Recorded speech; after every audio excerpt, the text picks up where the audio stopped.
Ride Wise Wednesdays. Riding at night. Sa gabi, hindi bilis ang kalaban. Visibility. Use your high beam sa open road. Pero baba agad pag may kasalubong. Wear reflective gear o kahit light colored lang. Kailangan ka nilang makita agad. Look further ahead kaysa usual. Potholes, aso, tao, lahat biglang sumusulpot. Huwag kang tumitik sa headlights ng kasalubong mo. Focus ka sa road. Hindi ito ang time para magmabilis. Ride with your headlights. Kung hindi mo kayang huminto sa nakikita mo, masyado kang mabilis. Mas madaming surprises sa gabi. Glare from incoming cars.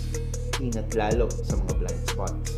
Mas madulas ang kalsada kasi may moisture at alikabok. Ride smart, ride visible, at enjoy the pace of